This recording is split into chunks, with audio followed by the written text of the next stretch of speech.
નમસ્કાર, RIJadeja.com વેબસાઇટના educational video સિરીઝમાં આપનું સ્વાગત છે। આ વિડીયોમાં આપણે રીઝનિંગના ડાઇસ અને ક્યુબ ચેપ્ટર વિશેની માહિતી મેળવીશું। GPSC વર્ગ 1 અને 2 જેની પરીક્ષા ઓક્ટોબર મહિનામાં લેવાનાર છે, તેના પ્રશ્નપત્ર નંબર 2 માં પણ આ એક ટોપિક છે। આ પ્રકારના પ્રશ્નોમાં એક ઘન એટલે કે એક ચોરસ આકૃતિ આપેલી હોય છે અને તેમાં અલગ અલગ સંખ્યાઓ લખેલી હોય છે અને બીજી કોઈ બાજુ કઈ સંખ્યા આવશે તેવો પ્રશ્ન પૂછવામાં આવે છે। ઉદાહરણ તરીકે જોઈએ,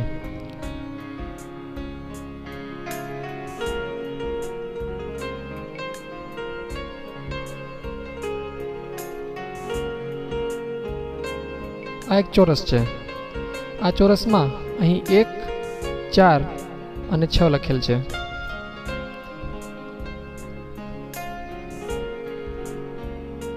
બીજું એક ચોરસ દોરેલું છે। આ ચોરસમાં 1, 5 અને 4 લખેલ છે। ત્રીજી જે આકૃતિ આપેલ છે ચોરસની,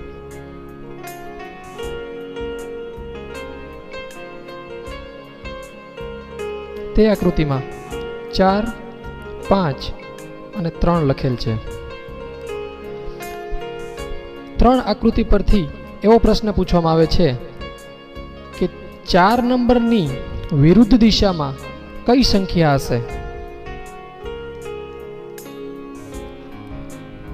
મિત્રો, આ પ્રકારના પ્રશ્ન સોલ્વ કરવામાં જો તમે મગજ લડાવશો તો પ્રશ્ન તો સોલ્વ થઈ જશે, પણ આવું કરવામાં તમને ઘણી બધી વાર લાગશે।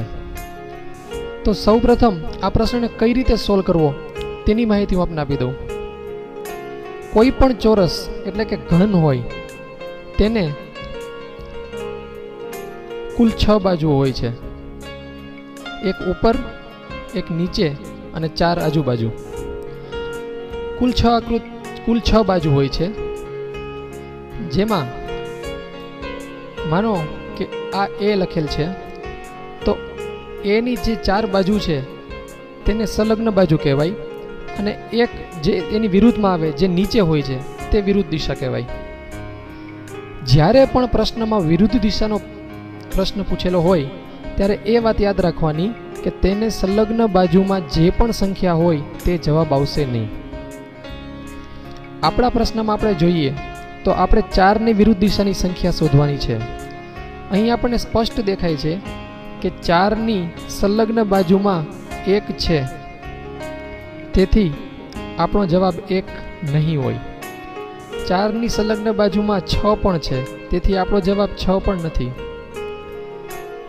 4 ની સંલગ્ન બાજુમાં 5 પણ આપેલ છે, તેથી આપણો જવાબ 5 પણ નથી અને 4 ની સંલગ્ન બાજુમાં 3 પણ અહીં દેખાય જ છે, તેથી 3 પણ જવાબ નથી। તો આપણે એમ કહી શકીએ કે 4 ની વિરુદ્ધ દિશામાં 2 નંબરની સંખ્યા હશે અને એ જ આપણો જવાબ થશે। તો મિત્રો, આ પ્રકારના જ્યારે પણ પ્રશ્ન સોલ્વ કરવાનો પ્રશ્ન આવે ત્યારે આપણે હંમેશા યાદ રાખવાનું કે જે સંખ્યાની વિરુદ્ધ દિશા પૂછેલી હોય અને આકૃતિમાં એ સંખ્યાની બાજુમાં જે પણ સંખ્યા આપેલી હોય એ જવાબ નહીં આવે। આપણે બીજું એક ઉદાહરણ જોઈએ।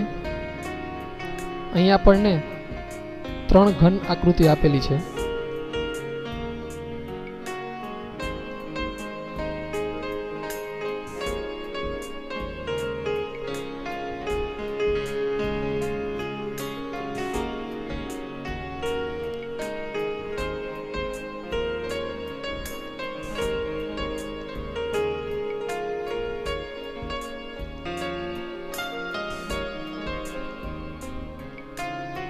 આ પ્રશ્નમાં આપણને કુલ 2 જ આકૃતિ આપવામાં આવેલ છે અને તેમાં સંખ્યાની બદલે ગોળ મીંડા દોરેલા છે, એટલે કે આપણે જે રમવાનો પાસો હોય તે દોરેલો છે અને આપણને પ્રશ્ન પૂછ્યો છે કે 2 ની વિરુદ્ધ દિશામાં કેટલા નંબર આવશે।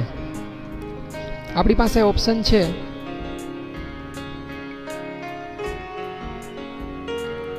3, 6, 1 અને 4। ઉપરના ઉદાહરણમાં જોયું તે રીતે જ આપણે જોઈએ તો 2 ની સંલગ્ન બાજુમાં અહીં 3 મીંડા દેખાય છે, તેથી તે આપણો જવાબ નથી. 2 ની સંલગ્ન બાજુમાં 6 મીંડા પણ આપણને અહીં દેખાય છે, તેથી તે પણ આપણો જવાબ નથી. 2 ની સંલગ્ન બાજુમાં એક દેખાય છે મીંડું, તેથી તે પણ આપણો જવાબ નથી. તો સ્વાભાવિક રીતે આપણી પાસે એક જ જવાબ બચ્યો જે 4 છે. તો આપણે એમ કહી શકીએ કે 2 ની વિરુદ્ધ દિશામાં 4 મીંડા દોરેલા હશે અને એ જ આપણો જવાબ થશે. તો મિત્રો, આ 2 ઉદાહરણો પરથી આપણે ખ્યાલ આવી ગયો હશે કે ડાઇસ અથવા તો ક્યુબ એટલે કે ઘનને લગતા જ્યારે પણ કોઈ પ્રશ્નો પૂછવામાં આવે તેને કઈ રીતે સોલ્વ કરવા. હજી એક ઉદાહરણ આપણે જોઈએ જે થોડું વિચિત્ર છે.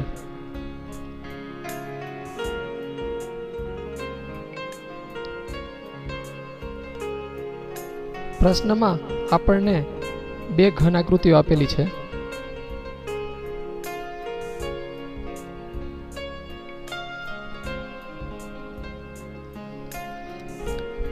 આ આકૃતિમાં અહીં 5, 2 અને 3 લખેલા છે, તેમજ બીજામાં 6, 4 અને 1 લખેલ છે.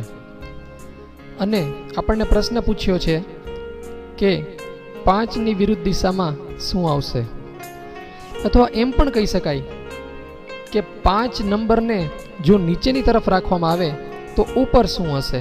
પ્રશ્ન બંને એક જ થશે. ઉપરના ઉદાહરણ આપણે જોયા એમાં જોયું હતું કે બંને આકૃતિમાં એક સંખ્યા કોમન હતી, પણ અહીં આપણે જોઈ છીએ કે બંને આકૃતિમાં કોઈ પણ સંખ્યા કોમન નથી.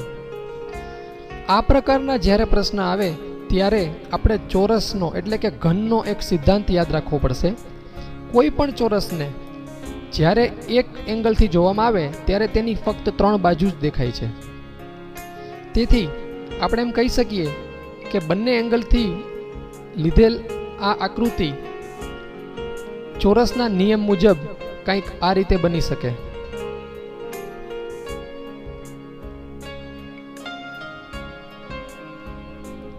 ચોરસના નિયમ મુજબ ઉપરની તરફ 5 અને 6 છે, તો તે બંને એકબીજાથી વિરુદ્ધ દિશામાં જ હશે. સામેની બાજુમાં 2 અને 4 છે, તો તે પણ બંને એકબીજાથી વિરુદ્ધ દિશામાં જ હશે. અને જમણી બાજુમાં 3 અને 1 છે, તો તે બંને પણ એકબીજાથી વિરુદ્ધ દિશામાં જ હશે.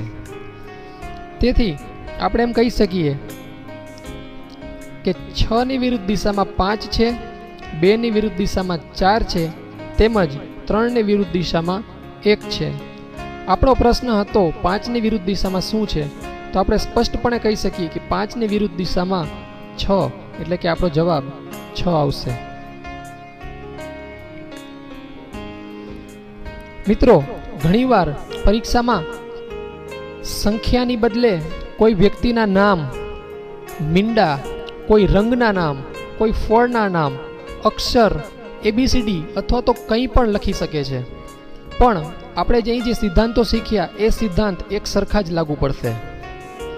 મને પૂરેપૂરો વિશ્વાસ છે કે આ વિડીયો આપને પરીક્ષાની તૈયારી માટે ખૂબ જ ઉપયોગી થશે. આભાર.